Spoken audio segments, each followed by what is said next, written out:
आज की इस वीडियो का टॉपिक है ideal gas law. Ideal gas law को जनरल गैस लॉ भी कहा जाता है।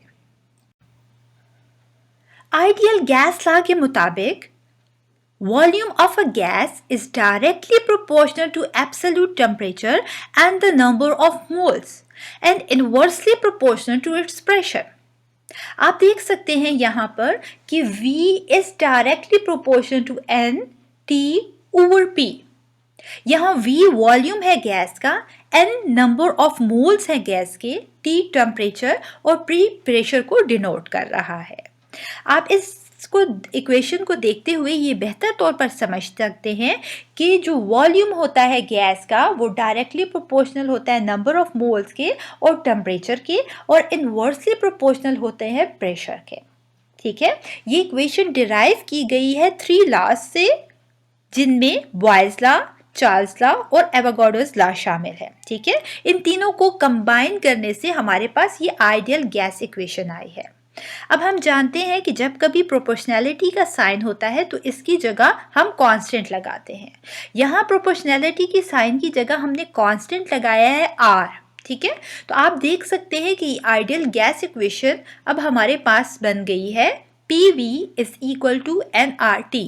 यहाँ ये R जो है ये कांस्टेंट है जिसको यूनिवर्सल गैस कांस्टेंट कहा जाता है, और ये इक्वेशन आइडियल गैस इक्वेशन या जनरल गैस इक्वेशन कहलाती है।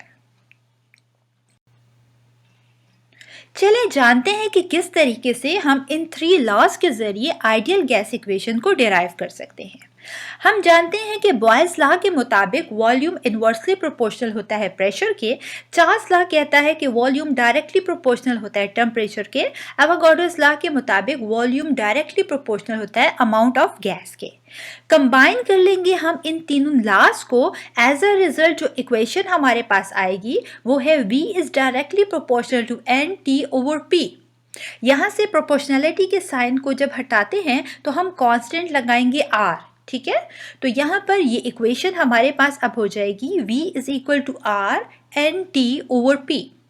इस इक्वेशन को जब रीअरेंज करते हैं तो हमारे पास जो इक्वेशन आएगी वो होगी PV is equal to nRT, जो कि आइडियल गैस इक्वेशन है, और वो हमने ये इक्वेशन डिराइव की है ये बॉयल्स लॉ, चार्ल्स लॉ और एवोगाड्रोस लॉ से।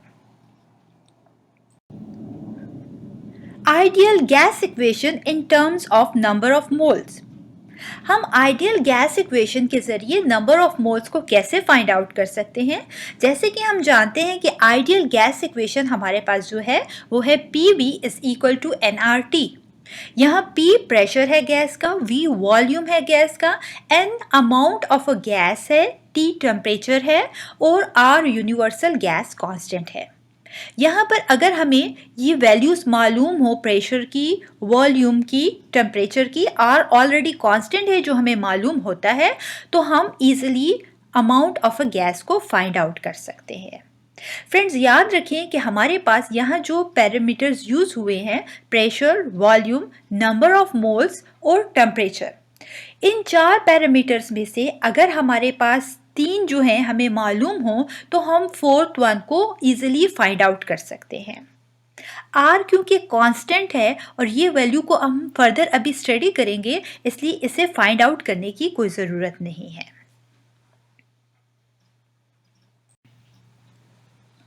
आइडियल गैस इक्वेशन को अगर हमारे पास 2 स्टेट्स ऑफ गैसेस की कंडीशन होगी, जैसे बिफोर और आफ्टर हम स्टडी करते हैं, तो तब हम आइडियल गैस इक्वेशन को कैसे यूज़ करते हैं।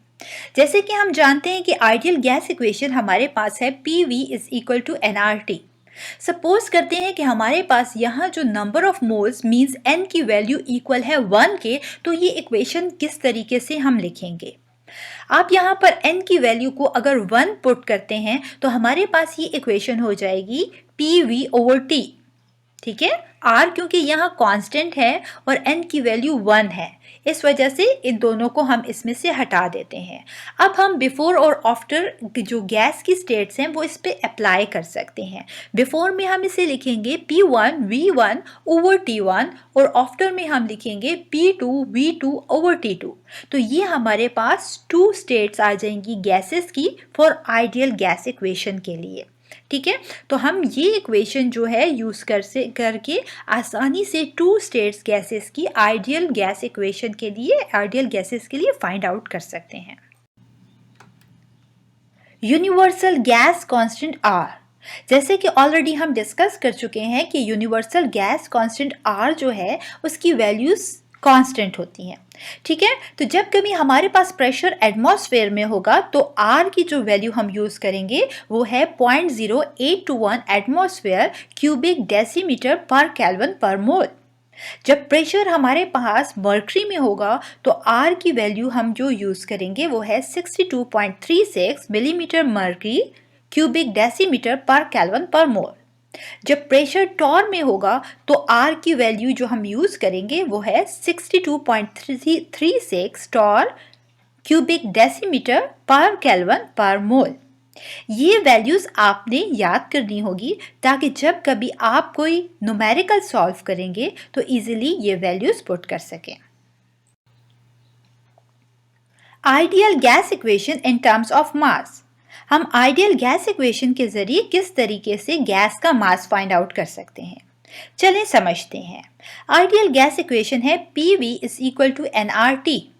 हम जानते हैं कि स्मॉल n डिनोट करता है number of moles of a gas को, जो कि इक्वल होता है मास ओवर मॉलिक्यूलर मास के। चलें पुट करते हैं इसकी वैल्यू ये इक्वेशन में, तो हमारे पास ये इक्वेशन हो जाएगी PV is equal to small m over capital M RT। यहाँ स्मॉल m मास है, कैपिटल M मॉलिक्यूलर मास है, ठीक है। ये फ्रेंड्स हमारे पास जो इक्वेशन है ये आइडियल गैस इक्वेशन ही कहलाती है और इस इक्वेशन के ज़रिए हम इजीली किसी भी आइडियल गैस का मास फाइंड आउट कर सकते हैं। Ideal gas equation in terms of density, ideal gas equation के ज़रिए हम गैस की डेंसिटी को भी मालूम कर सकते हैं। हम जानते हैं कि डेंसिटी इक्वल होती है मास ओवर वॉल्यूम के, ठीक है। तो अब हम किस तरीके से डेंसिटी को फाइंड आउट कर सकते हैं, इसके लिए कौन सी इक्वेशन को हम यूज़ करेंगे आइडियल गैस इक्वेशन की, चलें स्टडी करते हैं। हम ऑलरेडी ये स्टडी कर चुके हैं कि हम किस तरीके से मास को फाइंड आउट कर सकते हैं किसी भी गैस का, उसी इक्वेशन को हम यूज़ करते हुए इसको फर्दर हम कंटिन्यू करेंगे। हमने अभी स्टडी किया that PV is equal to small m over capital M RT, ठीक है। ये हमने इक्वेशन आइडियल गैस इक्वेशन की अभी स्टडी की मास को फाइंड आउट करने के लिए।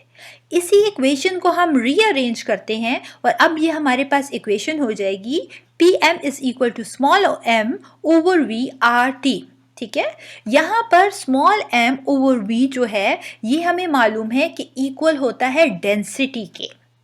यहाँ पर हम इसकी जगह डेंसिटी को पुट कर सकते हैं। अब ये इक्वेशन हो जाएगी PM is equal to DRT। ये आइडियल गैस इक्वेशन जिसमें हम डेंसिटी की वैल्यू को आसानी से फाइंड आउट कर सकते हैं जब हम ये इक्वेशन यूज़ करेंगे आइडियल गैस इक्वेशन की PM is equal to DRT।